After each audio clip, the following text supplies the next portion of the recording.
Ya pemirsa, kembali di Newsline Trending Topik spesial debat Capres dan masih bersama Jason dan juga saya Yohana Margareta. Kita masih membahas soal ekspresi, tadi kita lanjutkan soal Pak Prabowo untuk Capres nomor 2 yang tadi Mbak menyampaikan ada emosi-emosi, mau sedih mau senang ya memang terekspresikan. Termasuk yang tadi kita bicara soal bahwa ini kenapa sih kok nggak ada podium, jangan-jangan ditiadakan agar tidak terjadi gebrak meja yang kedua. Bisa jadi seperti itu kan? Ya, saya lebih kepada KPU ini juga semakin improve ya. Memang seharusnya untuk suatu debat, karena ini merupakan suatu interview atau interogasi. Kalau kita menganggap itu, maka tidak boleh ada penghalang. Kalaupun ada juga harusnya ditaruh tidak di depannya, begitu. Jadi ini sesuai dengan aturan ya, aturan yang sebenarnya untuk melakukan debat ya, seperti itu. Nah, kemudian kalau kita bicara di Pak Prabowo tadi, nah, diskusi kita adalah tadi apakah benar bahwa yang bersangkutan sudah berubah gitu ya.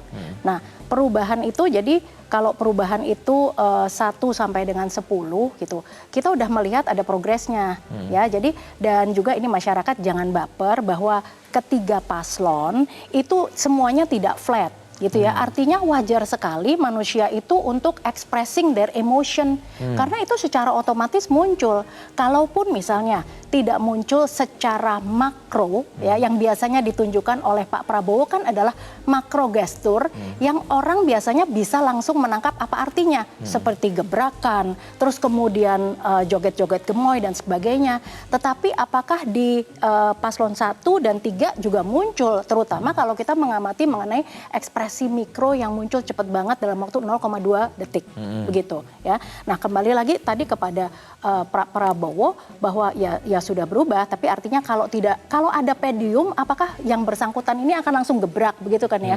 Nah, ya ini proses gitu. Tetapi ada suatu coping bahwa yang dilakukan ini adalah dengan melakukan perubahan fisiologis. Kalau ada perubahan fisiologis, maka emosinya akan menjadi distrak tadi kalau pengen marah. Nah, dari Pak Prabowo juga muncul nih, kalau kita melihat misalnya dari ekspresi wajah, baseline-nya emang begitu nggak?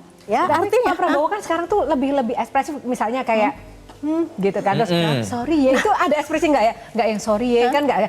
Sorry ya, bener-bener passionate gitu Mbak. Ya. Nah, jadi kalau kita ngelihat wajah manusia tuh ada 53 otot di wajah manusia yang bertanggung jawab terhadap emosi seseorang, ya kan? Kalau ngomong sorry ya gitu, artinya menganggap bahwa kamu tuh lebih inferior caramu berpikir daripada saya gitu ya. Maka ada salah satu ujung bibir baik kiri atau kanan yang kemudian bergerak naik ke atas gitu. Tapi ya saya harus mengesampingkan maaf gitu. Satu, karena mungkin kondisi kesehatan ya, sehingga membuat bahwa otot-otot di wajah ini keselarasannya beda dengan orang lain begitu. Nah, sehingga kalau ini saya kesampingkan, saya melihatnya dari mana gitu. Saya melihat dari suara.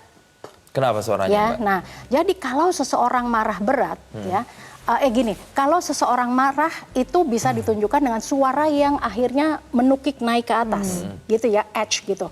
Nah, tetapi ketika beliau yang adalah seorang nasionalisme itu membakar semangat juga dengan nada yang tinggi, begitu ya. Tetapi ini ditunjuk berarti ketika mengatakan dengan nada suara yang tinggi, ini adalah marah, ya. Tetapi dalam topik yang sama, ini maka suara yang menggunakan suara bawah atau tone Mas Anies itu dengan menggunakan suara bawah.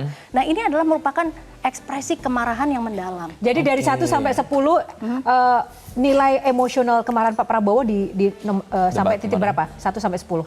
1 sampai 10.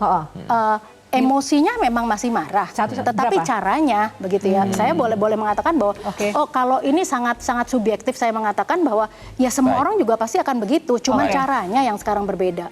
Jelajahi cara baru mendapatkan informasi. Download Metro TV Extend sekarang.